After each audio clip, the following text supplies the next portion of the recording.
جہاں پر رب تعالیٰ نے نماز کی برکت رکھی، نماز کے بہت سارے فوائد بیان فرمائے، وہاں پر اللہ تعالیٰ نے یہ بھی فرمایا ان الصلاۃ تنہا عن الفحشاء والمنکر، فرمایا کہ نماز جو ہے بے حیائی اور برے کاموں سے روکتی ہے۔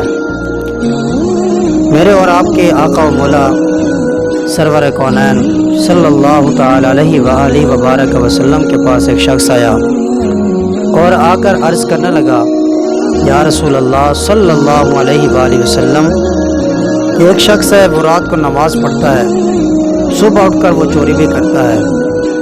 پیارے محبوب علیہ الصلوۃ والسلام نے ارشاد فرمایا کہ ہاں، اگر اس نے ہمیشگی سے نماز پڑھتا رہا، پانچوں وقت پابندی سے نماز پڑھتا رہا، تو اللہ تعالیٰ اس کی یہ بری عادت بھی چھڑوا دے گا، یہ بری عادت بھی اس کی ختم ہو جائے گی۔ فرمایا کہ وہ پابندی سے نماز پڑھتا رہے۔ تو ہمارا تو فلسفہ یہ ہے کہ اگر کسی نے نماز پڑھی ہے، اس سے کوئی برا عمل ہو بھی گیا ہے، تو آگے سے ہمارا فلسفہ یہ بولتا ہے کہ کیا فائدہ اس کی نماز پڑھنے کا، کیا فائدہ اس کا یہ نیک عمل کرنے کا، کیا فائدہ اس کا یہ قرآن پاک پڑھنے کا۔ تو ہمارا تو یہ فلسفہ ہی غلط ہے کہ حضور نے فرمایا کہ اگر وہ پابندی سے نماز پڑھتا رہے، پابندی سے خشوع خضوع کے ساتھ نماز پڑھتا رہے، تو پھر فرمایا کہ اس کی اللہ تعالیٰ یہ بری عادت بھی چھڑوا دے گا۔ ان الصلاۃ تنہا عن الفحشاء والمنکر، بے شک نماز جو ہے وہ بے حیائی اور برے کاموں سے روکتی ہے۔ تو اگر دیکھیے کہ ایک شخص ہے، مثال دینے لگا ہوں، ایک شخص ہے وہ نکما ہے، سارا دن وہ سوتا رہتا ہے، کھاتا ہے، پیتا ہے، پھر سو جاتا ہے۔ تو ایک شخص ہے وہ مزدوری کرتا ہے، وہ ریڑھی لگاتا ہے، بازار کے اندر ریڑھی لگاتا ہے، ادھر سے نماز کا وقت ہوتا ہے، ادھر سے وہ جو سارا دن سویا رہا، نماز کا وقت ہوا تو وہ اٹھ کے مسجد میں آیا، اس نے نماز پڑھی۔ تو وہ جو ریڑھی والا تھا اس نے بھی اپنی ریڑھی چھوڑی اور چھوڑ کے وہ مسجد میں آیا، اس نے بھی نماز پڑھی۔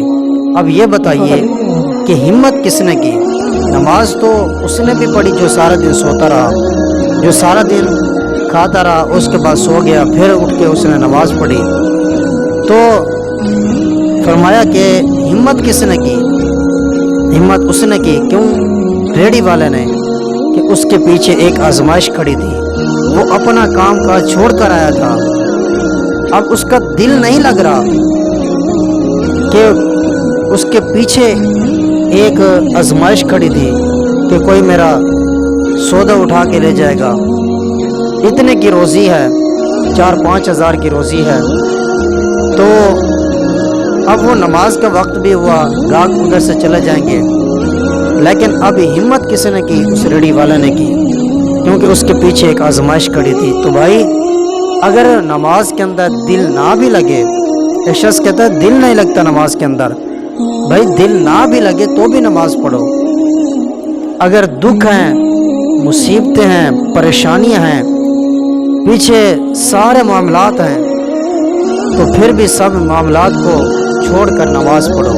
اللہ تعالیٰ وہ خود بخود ہی وہ جو معاملات ہیں، جو آزمائشیں ہیں، تکلیفیں ہیں، مصیبتیں ہیں، وہ ساری کی ساری اللہ تعالیٰ ختم کر دے گا اس نماز کے صدقے۔ نماز کے اندر تو ایک صاحب کہنے لگے نماز کے اندر دل نہیں لگتا، نماز پڑھتے ہیں، وہ نماز نہیں پڑھتا تو اس کی رزق کے اندر برکت ہے، ہمارے جو ہے کام اور بھی پیچھے چلتا جا رہا ہے، اور بھی پیچھے ہٹتا جا رہا ہے، جو بھی کام کرتے ہیں پیچھے چلا جا رہا ہے۔ نماز بھی پڑھتے ہیں، قرآن بھی پڑھتے ہیں، بھائی صاحب نماز پڑھیں، قرآن بھی پڑھیں، اللہ تعالیٰ کے دینے میں دیر ہے، اندھیر نہیں۔ تو پھر فرمایا کہ تم نماز پڑھو، ہمیشگی سے نماز پڑھو، پابندی سے نماز پڑھو، اللہ تعالیٰ تمہارے سارے دکھیں، آزمائش، مصیبتیں یہ دور فرما دے گا۔ اور ایک معاملہ اس طرح بھی ہوتا ہے، نماز بھی پڑھتے ہیں، رزق کے اندر برکت بھی نہیں ہوتی، تو صاحب آپ نماز پڑھنے کے لیے، اللہ تعالیٰ کی عبادت کرنے کے لیے آئے تھے، کیا اللہ تعالیٰ سے تجارت تو نہیں کرنے آئے تھے؟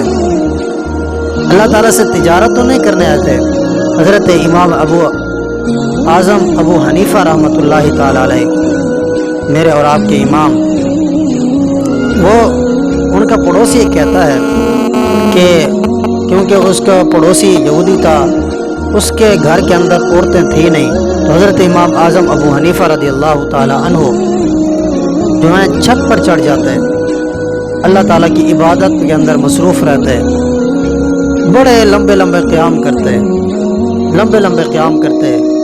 رات کو جب سوتے تو یہودی کا بیٹا کہتا کہ اس گھر کے اوپر جو ہے ایک ستون بنا ہوا ہے، ایک مینار بنا ہوا ہے۔ تو جب حضرت امام اعظم ابو حنیفہ رضی اللہ تعالی عنہ کا انتقال ہو گیا تو رات کو جب آپ چھت پر عبادت کے لیے نہیں کھڑے ہوئے، انتقال ہو گیا، تو اس یہودی کا بیٹا پوچھتا ہے کہ ابا جان کہ اس مکان پر، پڑوسیوں کے مکان پر ایک مینار بنا ہوا تھا، مینار بنا ہوا تھا، وہ آج مینار نہیں ہے۔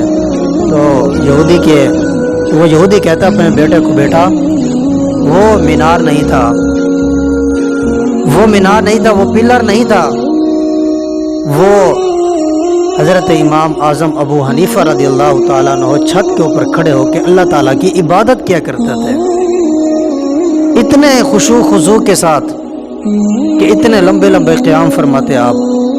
تو ہم بھی جب نماز پڑھیں تو اللہ تعالیٰ کی عبادت سمجھ کر نماز پڑھیں، نہ کہ اللہ تعالیٰ سے تجارت کرنے کے لیے آئیں۔ تو اللہ عز و جل میرے اور آپ کے گناہوں کو معاف فرمائے، عمل کی توفیق عطا فرمائے، ہمیں خشوع خضوع کے ساتھ نماز، 5 گنا نماز ادا کرنے کی توفیق عطا فرمائے۔